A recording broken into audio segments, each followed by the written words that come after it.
we are going to start the surahs and passages from the Quran. We have already done from Surah 1 to Surah 10, but now we are going to start the revision of these surahs.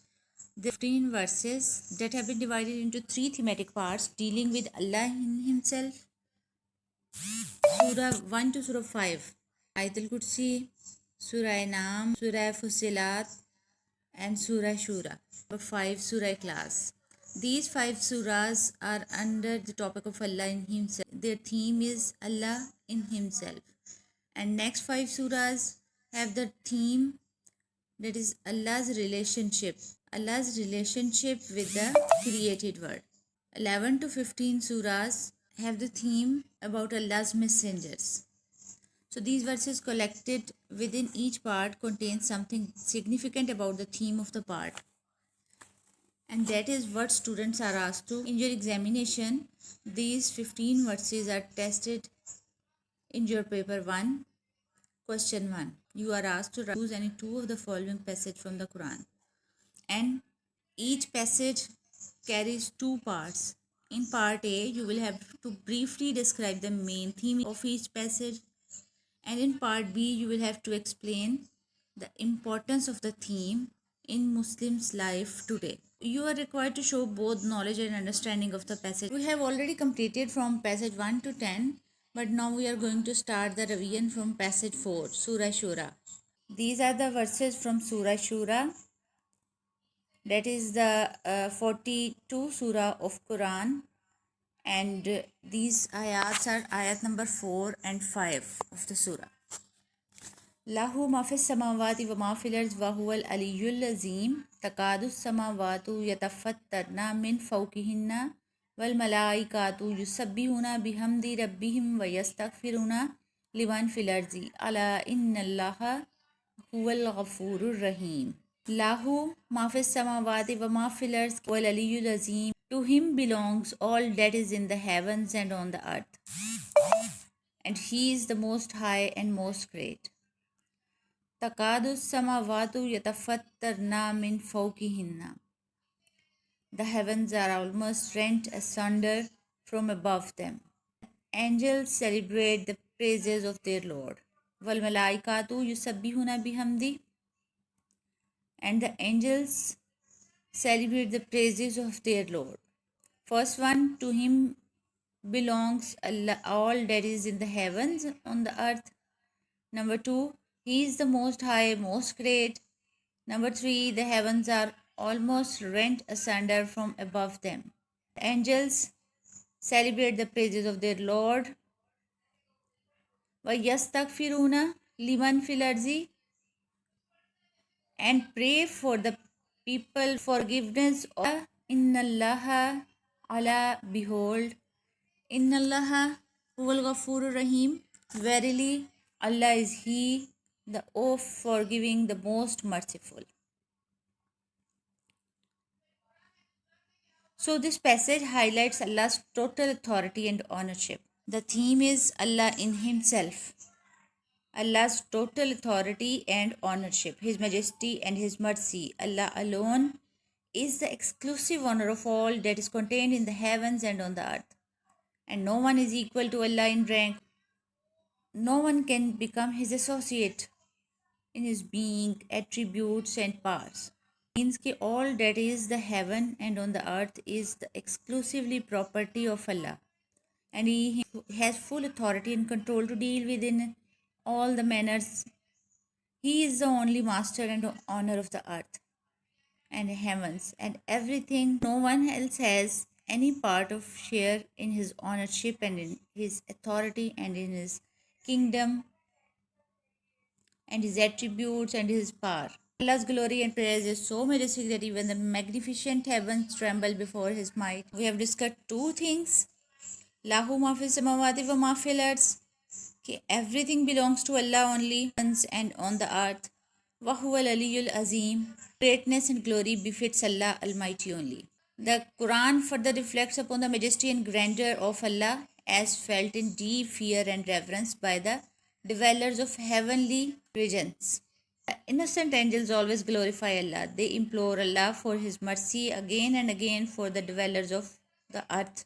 It is only Allah's mercy and forgiveness that the people who have touched the extreme limits in disbelief, polytheism, and sinfulness and tyranny, they have been receiving respite after respite for years so that they may mend their ways.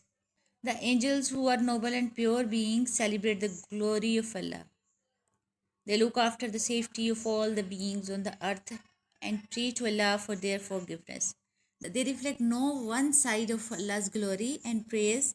They reflect not only the one side of Allah's glory, but they also praise on the others to His forgiveness and mercy. The theme of the passage stresses that Allah is the most high, the most great, so Muslims should be humble in their attitudes, as all the greatness and grace belongs to Almighty Allah. This is the main theme of the passage. Muslims should never be proud and should stay away from all kinds of superiority complex. A Muslim should never be proud because everything provided to him is provided by Allah. The main theme of the passage is that Allah is the most high, the most great. So Muslims should be humble in their attitudes as well as greatness. Referring to the angels praising to Allah and seeking forgiveness for human. This passage informs about Allah's mercy. In its second theme इस passage का क्या है? Allah's mercy. First theme Allah's greatness. Second theme is Allah's mercy. Belief in Allah's mercy and forgiveness prepares the Muslims to repent over the misdeeds and encourage them to ask forgiveness from Allah. Allah is forgiving and merciful. It is clear from the fact that people persist in transgressing His commands and rejecting His message with vanity and arrogance.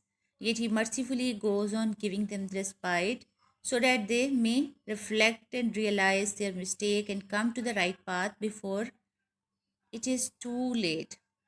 After discussing the theme, you will have to discuss the second part. First part is always briefly describe the main theme in the passage, and the main theme stresses that Allah is the most high and most great. The part is briefly explain the importance of these themes in Muslims' life today. Muslims should always put their trust in Allah alone and direct. All the supplements and prayers must belong to Allah only. Muslims should put their trust in Allah's way and direct all their supplications and prayers only for Allah, just like the angels supplicate their prayers to Allah only. And the Muslims should seek pardon for their sins from Allah because Allah is always a merciful person. Now, the passage 5 is Surah Ikhlas. Kul huwallahu ahad Allahu samad lam yalid walam yulad walam yakun lahu kufuwan ahad. This passage is also under the theme of Allah in Himself, and in these verses, the main theme of the surah is Tawheed. Allah is one and unique in every respect. The Arabic term Ahad is very good. The Arabic term Ahad is used here to refer the unity of Allah. Ahad means one. Allah is the only one. Allahu Samad. Allah is eternal and absolute. Lam Yalid. He does not beget. Walam yulad, nor is he begotten. Walam yakun lahu kufuwan ahad. And there is none like him. Allah is one without any hint of plurality. He has no one to share in His lordship, neither in His essence or His attributes. He is the only one to whom worship is due, and all other beings or things are His creature and in no way resemble Him or comparable to Him in rank, attribute, work, or power in any degree. Allah has no partner, no father, no son. Allah is eternal and immortal without beginning or end. Not limited by time or place or circumstances, He is absolute, not sustained or dependent on any other person. In the first part, you will have to write the main theme. That is Tawheed, oneness of Allah, belief in unity of Allah. This theme is the foundation of Islam. अल्लाह के attributes में किसी को भी partner समझना is the greatest sin. Surah Ikhlas negates the concept of polytheism. It clearly negates the concept of polytheism and it destroys all the assumptions of family relations of Allah. No son of Allah, as Christians consider Hazrat Isa as the son of Allah, and some non believers say that the angels are the daughters of Allah. So, this surah clearly negates the concept of any family relations of Allah because it is clearly stated that Lam Yalid Walam Yulad. He begets not, nor is he begotten. There is no one in the entire universe who can be equal in rank with him or resemble with him in his attributes, works, and parts. This surah describes the theme of Tawheed in a very precise and accurate manner, and it rejects four kinds of shirk. Shirk, that is a belief in the plurality of gods, it clearly states that there is no God but Allah. Then, second shirk, that is a belief that other things possess the perfect attributes. Then, the third shirk, that is Allah is either a father or son. And the fourth one, that others can do that which is. There is also an shirk when someone associates partners with Allah. Yes. So all these kinds of shirks are negated in this surah class. This surah deals with the absolute unity and oneness of Allah and it informs the strength and powers of Allah. This surah strengthens Muslim belief upon Almighty Allah that He is one, perfect, and unparalleled.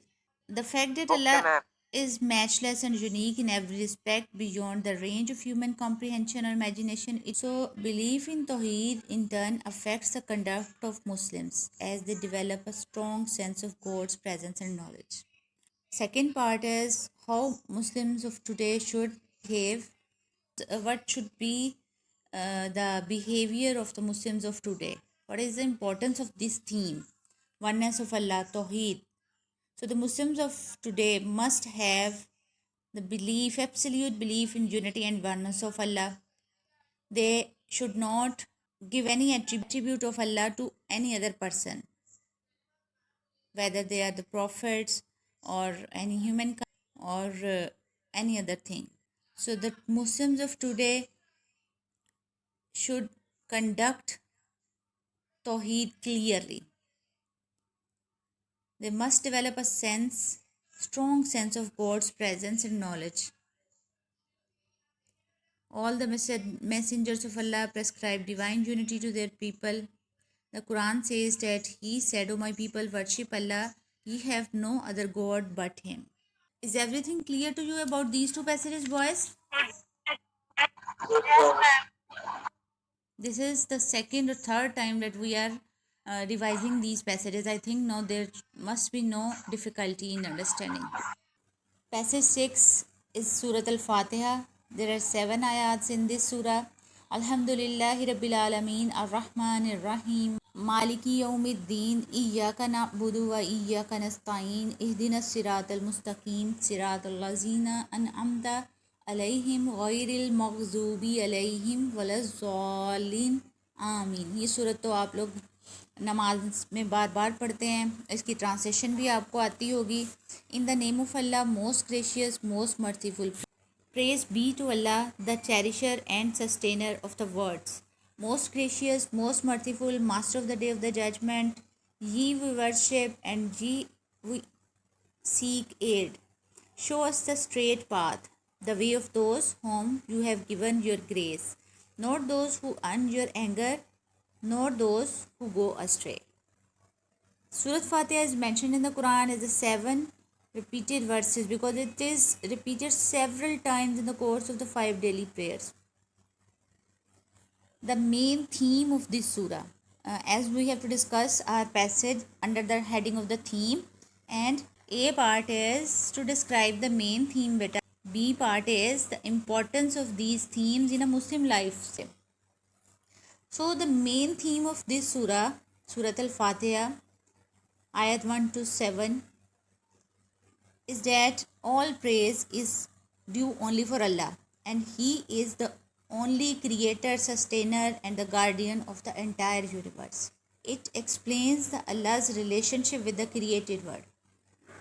This created world belongs to Allah only. He is the only creator of the world. He is the only sustainer. He is the only cherisher. He is the only master and absolutely worthy of worship.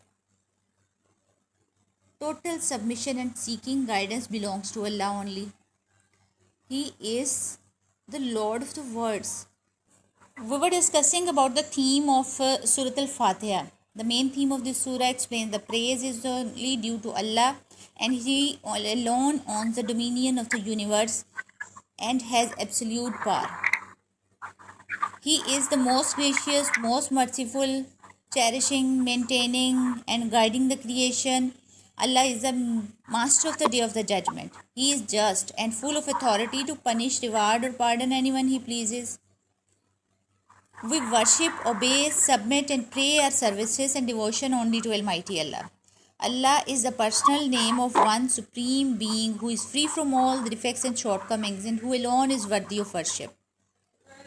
He is the Most High, the Supreme. His majesty and glory, knowledge, and will encompasses everything physical and spiritual in the earth and the heavens. He is all powerful and has full authority and control over and the right to use anything or deal with it in any manner.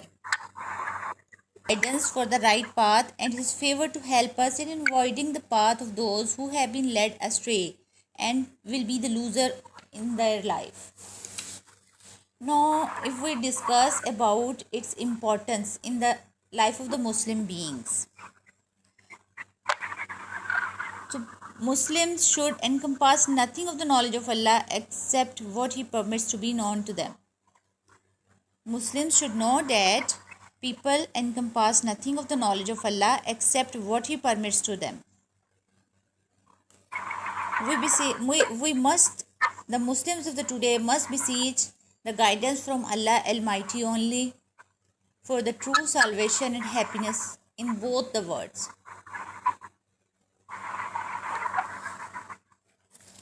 Clear, boys?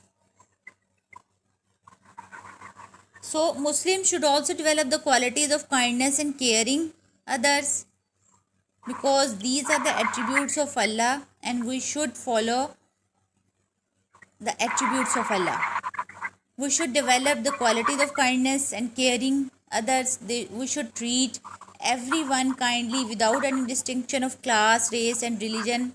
This passage inspires the Muslims to worship Allah by following the righteous track of the pious people and invoke God's mercy, as it is stated that He has inscribed for Himself the role of mercy. So finally, this surah declares the God is also just. He will dispense absolute justice on the day of the judgment. So Muslims should remember that they will surely get reward in the life hereafter.